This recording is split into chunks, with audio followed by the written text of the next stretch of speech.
एक किसान ने एक मुर्दा सूर को एक खशक कनवे में फेंक दिया। कुछ वक्त बाद उसकी बदबू हर तरफ फैलने लगी। बहुत जल्द 70 से 80 चूहे उस बू से खंचे चले आए। उनके लिए ये किसी दावत से कम न था। आसान खाना, बगैर किसी मेहनत के। एक एक करके वो कनवे में कूद गए। सब ने मिलकर सूर को नोचा और खुशी खुशी खा लिया। इस लम्हे सब कुछ बेहतरीन लग रहा था, लेकिन असल मसला तब शुरू हुआ जब खाना खत्म हो गया। वो बहुत ज्यादा मोटे, थके हुए और कमजोर हो चुके थे। उन्होंने हद से ज्यादा खा लिया था। इनके जिस्म सुस्त हो गए थे।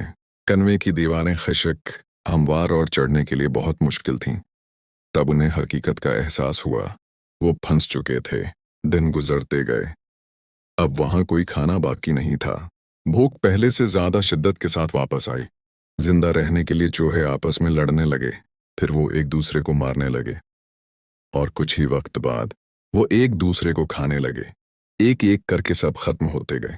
तकरीबन 2 हफ्तों बाद सिर्फ एक चूहा बाकी बचा। उसकी आंखें खून की तरह सर्ख हो चुकी थीं। वो मुकम्मल तौर पर बदल चुका था। उसी वक्त किसान वापस आया। उसने कनवे में एक रस्सी डाली, आखिरी चूहे को बाहर निकाला और अपने खेत में छोड़ दिया। अब सोचो, क्या किसान ने रहम दिखाया? नहीं, वो चूहा अब पहले जैसा नहीं रहा था। उसे अपनी ही नस्ल का गोश्त पसंद आ चुका था। अब उसे अनाज की जरूरत नहीं थी। जैसे ही वो खेत में दाखिल हुआ, उसने दूसरे चूहों का शिकार एक पागल शिकारी की तरह शुरू कर दिया। और यही असल मंसूबा था।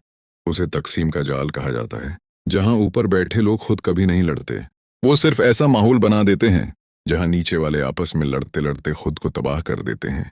और हकीकत ये है कि बहुत से लोग पूरी जिंदगी दूसरों को हराने में गुजार देते हैं, बगैर ये समझे कि वो सिर्फ किसी और के खेल का हिस्सा बने हुए हैं। हर जंग लड़ने के काबिल नहीं होती। सबसे बड़ा जाल बाहर नहीं, बल्कि वो सोच है जो तुम्हारे अर्द गिर्द बनाई जाती है।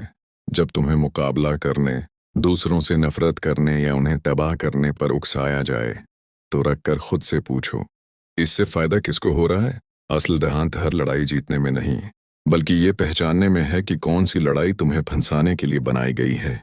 अगर तुम कभी ऐसी सूरत हाल में फंस जाओ, तो अंधाधुंध लड़ने में अपनी ताकत ज़ाया मत करो। एक कदम पीछे हटो, साफ सोचो और निकलने का रास्ता तलाश करो। क्योंकि जिस लम्हे तुम अपने ही लोगों के खिलाफ लड़ना शुरू कर देते हो, मुमकिन है तुम पहले ही एक ऐसा खेल हार रहे हो जो तुमने कभी खेलने के लिए चुना ही नहीं था।